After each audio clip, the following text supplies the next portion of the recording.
നൃത്തം ചെയ്യുന്ന ദൈവസങ്കല്പമാണ് തെയ്യം. വടക്കേ മലബാറുകാർക്ക് അവരുടെ സംസ്കാരത്തിൻ്റെ അടയാളം. നാടുവാഴിത്തം കശാപ്പ് ചെയ്തതോ ചതിയിൽപ്പെട്ട അരുങ്കൊല ചെയ്യപ്പെട്ടതോ ആയ മനുഷ്യർ തെയ്യങ്ങളിലൂടെ ഉയർത്തെഴുന്നേൽക്കുന്നു എന്നാണ് വിശ്വാസം. അമാനുഷികമായ പെരുമാറ്റത്തിലൂടെ അപകട സാധ്യതകൾ നിറഞ്ഞ തെയ്യാട്ടം നടത്തി ഭക്തർക്ക് അനുഗ്രഹ വർഷം ചൊരിയുന്ന, അവർക്ക് സാന്ത്വനമേകുന്ന ദൈവത്തിൻ്റെ നേർപകർപ്പുകളായി മാറാനുള്ള തെയ്യം കലാകാരന്മാരുടെ ജീവിതത്തിലേക്ക്.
എൻ്റെ അച്ഛൻ്റെയും അമ്മേൻ്റെയും ഒരു സ്ഥാനത്ത് തന്നെയാണ് ഞാൻ എൻ്റെ ദൈവത്തിനെ ഞാൻ കാണുന്നത്. പണ്ട് മുതൽ അച്ഛൻ ചെയ്തു വരുന്നത് പുളിയൻ ദൈവമാണ്.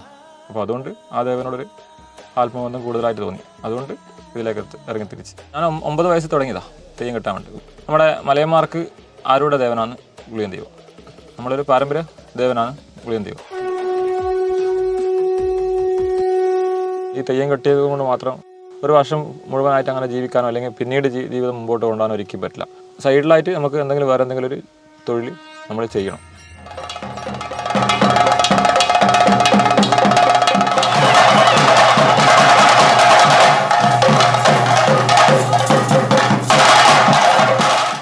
ശരീരത്തിന് ഭയങ്കര പ്രയാസമാണ്. പിന്നെ ആ ഒരു സമയത്ത് അതിൻ്റെ ഒരു ബുദ്ധിമുട്ടും കാര്യങ്ങളും അറിയുന്നില്ല എന്നുള്ളതാണ് സത്യം. ഈ മുഖം വെച്ച് കഴിഞ്ഞാൽ ഇത് കഴുത്തും ഇതൊക്കെ സെറ്റായിരിക്കും. നടുവിന് ഉള്ള കെട്ട് പിന്നെ ഇങ്ങനെ പെട്ടെന്ന് ഇങ്ങനെ ഒടിഞ്ഞ് നടുവൊന്നും ഇങ്ങനെ കഴുത്തൊന്നും ഇങ്ങനെ ഒടിക്കാനും പറ്റില്ല, സൈഡിലേക്ക് തിരിക്കാൻ പറ്റില്ല. ചില സ്ഥലത്ത് പിന്നെ രാത്രിക്ക് 1 മണിക്കെല്ലാം ഇറങ്ങിയ ഗുളികൻ പിറ്റേന്ന് വൈകുന്നേരം 4-5 മണി വരെയെല്ലാം നിൽക്കേണ്ട സ്ഥലം ഉണ്ടാവും. ഇപ്പം ഞാൻ ഈ ഗുളികൻ തെയ്യം കെട്ടിയിട്ട് അഭ്യാസങ്ങൾ ചെയ്യുന്നുണ്ട്. അന്നേരം ഇപ്പം വടിമ ദണ്ഡമ്പിൽ കയറുന്നൊരു ഇതില്ലേ, അത് തലക്കാലം ഒന്ന് പൊട്ടി ഒന്ന് താഴേക്ക് വീണാൽ അന്നെ പിന്നീട് ആരും തിരിഞ്ഞു നോക്കാനുണ്ടാവില്ല. അത് ഞാൻ തന്നെ പിന്നെ അനുഭവിക്കും, ഞാനും എൻ്റെ കുടുംബക്കാർ അനുഭവിക്കണം. പിന്നെ ഇപ്പം ആ ഒരു ക്ഷേത്രത്തിൽ ഞാനിപ്പോൾ ഇന്നലെ വരെ കഴിച്ച ക്ഷേത്രത്തിൽ എനിക്കൊരു വിലയുണ്ടെങ്കിൽ അതവിടെ തീർന്നു. പിന്നെ എൻ്റെ ശരീരം എനിക്ക് നാളെയും വേണമെന്നുണ്ടെങ്കിൽ ഒരിക്കലും അങ്ങനെ ചെയ്യില്ല. അപ്പോൾ ആ ഒരു സമയത്ത് അത് മറന്നിട്ടാണ്, നമ്മളെപ്പോലും മറന്നിട്ടാണ്, നമ്മളെ ശരീരം പോലും മറന്നിട്ടാണ് നമ്മളത് ചെയ്യുന്നത്. അങ്ങനെയാണ് പല പ്രയാസങ്ങളും പറ്റുന്നത്.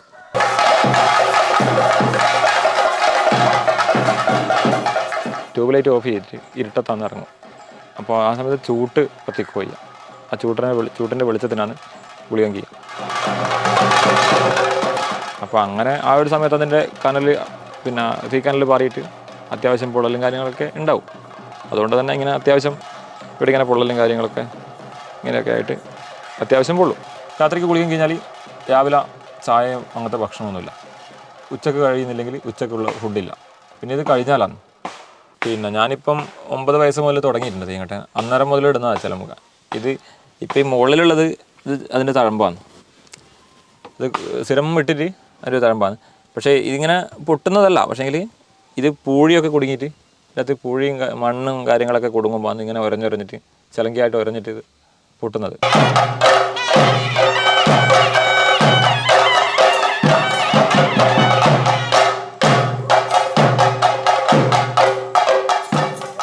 പല സ്ഥലങ്ങളിൽ നിന്നും നമ്മൾ സാമ്പത്തികപരമായിട്ടുള്ളൊരു പ്രയാസങ്ങൾ നേരിടുന്നുണ്ട്. ഞാൻ എത്രയോ സ്ഥലത്ത് ഞാൻ നേരിട്ടിട്ടുണ്ട്.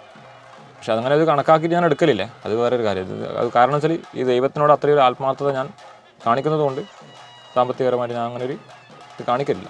അതേസമയത്ത് ലക്ഷങ്ങൾ കൊടുത്തിട്ട് ആയിരക്കണക്കിന് ഉറുപ്പ് കൊടുത്തിട്ട് അവർക്ക് സ്റ്റേജ് പരിപാടി നടത്തുന്നതിന് ഒരു ദിവസം കൊണ്ട് വന്നിട്ട് ഏതാനും മണിക്കൂറുകൾ കൊണ്ട് ചെയ്തിട്ട് പോകുന്നവർക്ക് ലക്ഷങ്ങൾ കൊടുക്കുന്നതിന് അവർക്കൊരു പ്രയാസമില്ല. പക്ഷെ നമ്മളെപ്പോലത്തെ അവർക്ക് അവിടെ കിടക്കാനും ഒരു സ്ഥലം ഉണ്ടാവില്ല, ചിലപ്പം ഇരിക്കാനും സ്ഥലമുണ്ട്, ചിലപ്പോൾ മഞ്ഞത്ത് ഷീറ്റ് വരെ കെട്ടാണ്ട് അങ്ങനെയുള്ള ഒരുപാട് സ്ഥലങ്ങളുണ്ട്.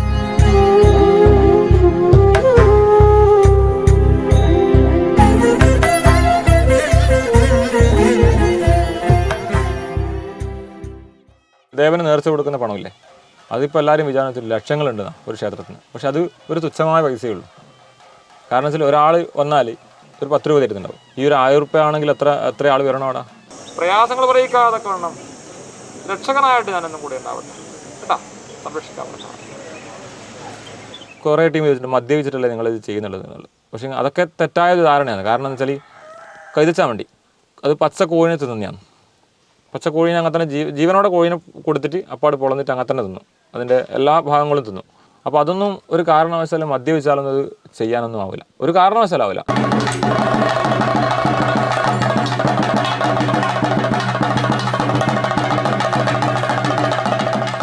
ഇപ്പോൾ കഴിയുന്നവരെ ജനങ്ങളുണ്ടാവും. ഈ കാണുന്നവർ പറയും തെയ്യം ഉഷാറാണ്, അടിപൊളിയാണ്, ഇതുവരെ കണ്ടിട്ടില്ല എന്നൊക്കെ പറയും. അപ്പോൾ ഇത് കഴിഞ്ഞാൽ ഉള്ള അവസ്ഥ നമുക്കേ അറിയൂ.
ചെറുപ്പം മുതലേ ഈ തെയ്യ ഫീൽഡുമായിട്ട് അച്ഛൻ്റെപ്പനെ പോകുന്നതാണ്. തുലാമാസം പുത്തിരി വെള്ളാട്ടം മുതലേ തുടങ്ങും. അവർ കുംഭം മീനമാസം വരെ തെയ്യത്തിലേക്ക് പോകും. അപ്പോൾ മീനമാസം മുതൽ ഏപ്രിൽ മാസത്തേക്ക് തെയ്യം തീരും. അപ്പോൾ അതിന് ശേഷമുള്ളത് എല്ലാ സംക്രമത്തിന് പിന്നെ മടപ്പരയിലെ മുത്തപ്പൻ്റെ വെള്ളാട്ടം ഉണ്ടാവും, പിന്നെ ഭഗവതീൻ്റെ വെള്ളാട്ടം ഉണ്ടാവും 1-ാം തീയതി. അപ്പോൾ അത് എല്ലാ മാസം സംക്രമത്തിനും അത് തുടർന്ന് അങ്ങനെ അങ്ങ് പോകും.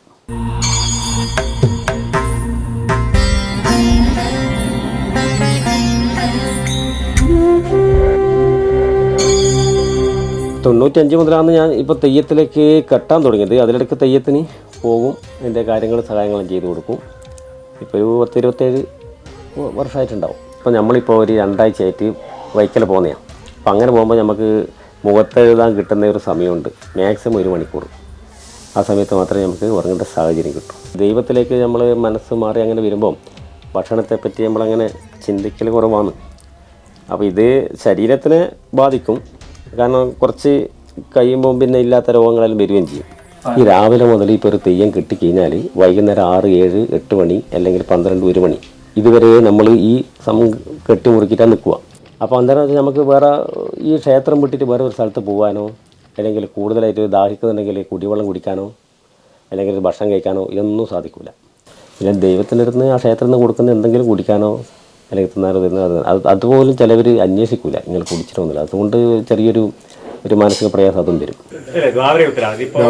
ഇത് കഴിയുമ്പോൾ ഈ യുഗങ്ങളെ കൂട്ട് കഴിയുമ്പോൾ ഭക്തന്മാർ ഉയരത്രയുള്ളത് 122 കുറേ. അപ്പം എന്ത് കുറഞ്ഞു? ആയുസ് കുറഞ്ഞു, ആരോഗ്യം കുറഞ്ഞു, അറിവ് കുറഞ്ഞു, കഴിവ് കുറഞ്ഞു, അല്ലേ? ഇങ്ങനെ കുറഞ്ഞു വരുന്ന ഘട്ടങ്ങളാണ്.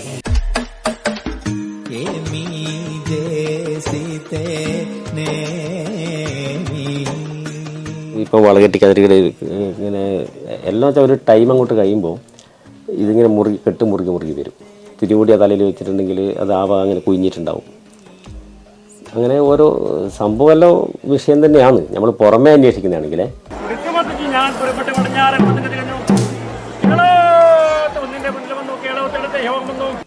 ഇതിപ്പോൾ വെച്ചാൽ 1-2 തെയ്യം കഴിയുമ്പോഴേക്ക് ഇതിൻ്റെ കളർ വാങ്ങും, അന്നേരം പുതിയതായിട്ട് നമ്മൾ പുതുക്കിയിട്ട് ആക്കണം.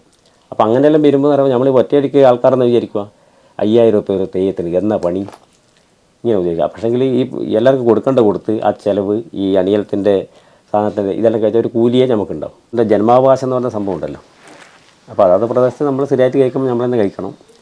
പിന്നെ ഇത് വിട്ടുപോയി കഴിഞ്ഞാൽ പിന്നെ ചിലപ്പോൾ ഇവർ കഴിക്കാൻ ഇനി സമ്മതിച്ചൊന്നും വരില്ല.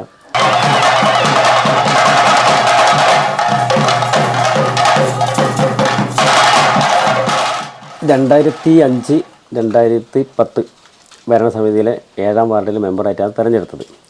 അപ്പം അന്ന് വോട്ട് ചെയ്യേണ്ടി വന്നിട്ടില്ല, എതിരില്ലാണ്ട് തിരഞ്ഞെടുത്തു. ഈ 5 വർഷം ഞാൻ എൻ്റെ കാര്യം നോക്കാണ്ട് ജനസേവനത്തിന് മാത്രം പോയതാണ്.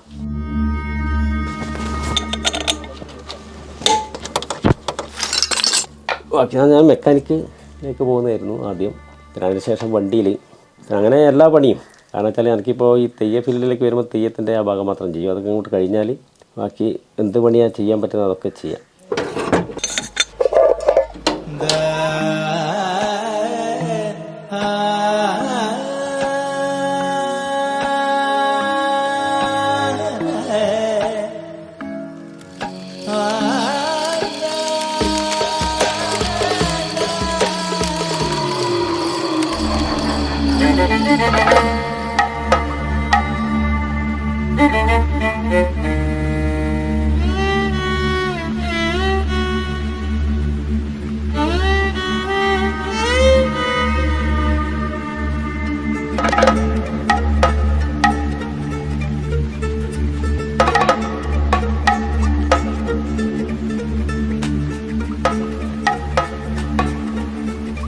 ശാരീരികമായിട്ടും മാനസികമായിട്ടും ഒരുപാട് വിഷമങ്ങൾ അനുഭവിക്കുന്നത് ഞാൻ തീച്ചാവണ്ടി.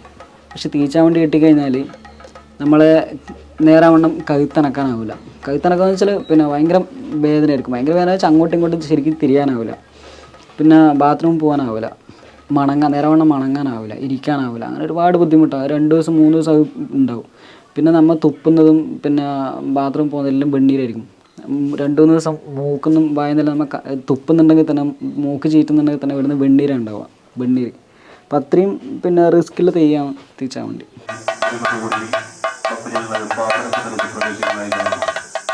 എൻ്റെ ഇടത് കണ്ണിന് ചെറിയൊരു നരവിന് ചെറിയൊരു കംപ്ലയിൻ്റ് ഉണ്ട്. ഇപ്പം കണ്ണട യൂസ് ചെയ്യുന്നുണ്ട്. അതുമാത്രമല്ല തന്നെ നടുവിന് ചെറിയൊരു വേദന വരാൻ തുടങ്ങിയിട്ടുണ്ട്. അതിലും ഈ തെയ്യം നേരം വേണ്ടി തീച്ചാൻ വേണ്ടി തെയ്യം കെട്ടാൻ തുടങ്ങിയ പിന്നെ ഇതെല്ലാം വരാൻ തുടങ്ങിയത്. നമുക്ക് എത്ര നമ്മൾ സേഫ്റ്റിയിൽ ഈ അരോട തുന്നിയാലും പിന്നെ വാഴപ്പോള കെട്ടി വെച്ചാലും പോള വെച്ചാലും ചെറിയൊരു സെക്കൻഡ് മതി അതെല്ലാം മാറാൻ. അത്രയും റിസ്ക്കിൽ തെയ്യം തന്നെയാണ് തീച്ചാൻ വേണ്ടി. നമുക്ക് ഒരിക്കലും ഒരു ഗ്യാരണ്ടി നമുക്ക് പറയാമല്ലോ. ഒരിക്കലും നമുക്ക് ഇന്ന തെയ്യക്കാരനത് കെട്ടുന്നത് ഒരിക്കലും എനിക്കത് പൊള്ളൂല എന്ന് പറഞ്ഞിട്ട് നമുക്ക് തെയ്യം കഴിക്കാൻ കഴിയില്ല.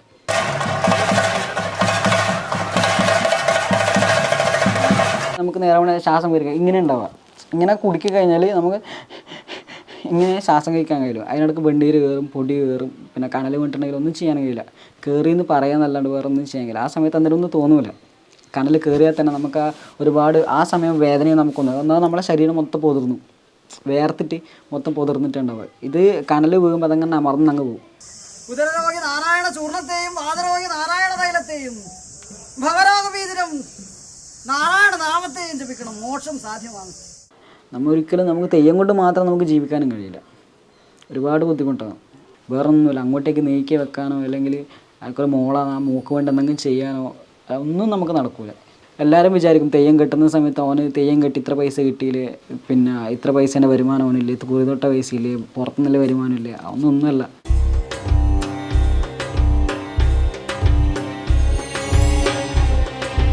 നിരന്തരമായിട്ടൊരു പണി തന്നെ ഉണ്ടാവില്ല. പിന്നെ പെയിൻറ്റ് പണിക്ക് പോകുകയാണെങ്കിൽ പിന്നെ തെയ്യത്തിന് പോയി തിരിച്ചു വരുമ്പോൾ ആ പണി ഉണ്ടാവില്ല, അവിടെ വേറെ ആൾ കയറിയിട്ടുണ്ടാവും. പിന്നെ അടുത്ത പണി അന്വേഷിക്കും. അടുത്ത പണി അന്വേഷിച്ച് അത് റെഡിയായി പണിക്ക് പോയി ആകുമ്പോൾ 2 മാസം 3 ദിവസം പണിക്ക് പോകുമ്പോൾ ആദ്യം അടുത്ത തെയ്യം അടുത്ത ഉത്സവത്തിലേക്ക് പോയി അത് കഴിഞ്ഞ് തിരിച്ചു വരുമ്പോൾ പിന്നെ ആദ്യം ആ പണി ഉണ്ടാവില്ല. ഇനി ഇവനെ ഇറക്കിയിട്ട് വേണം അങ്ങോട്ടേക്ക് പണിയെടുക്കാനും തെയ്യം സീസൺ കഴിഞ്ഞാൽ ജീവിക്കാനെല്ലാം ഇവൻ ഇറങ്ങണം, പണിയിറങ്ങണം. തെയ്യം എന്നുള്ള കല അല്ലെങ്കിൽ തെയ്യം എന്നുള്ള ഒരു സംഭവം തന്നെ വരും തലമുറകൾക്ക് പറഞ്ഞു കൊടുക്കേണ്ട ഒരു സംഭവമായിട്ട് മാറുമോ എന്നുള്ളൊരു പേടി വരെ നമുക്കുണ്ട്. അവരെന്നെ ചിന്തിക്കേണ്ട കാര്യമാണ്. ഇനി അങ്ങോട്ട് തെയ്യം ഉണ്ടാവുമോ ഇല്ലയോ എന്ന് നമുക്ക് ഒരിക്കലും ഉറപ്പ് പറയാൻ കഴിയില്ല.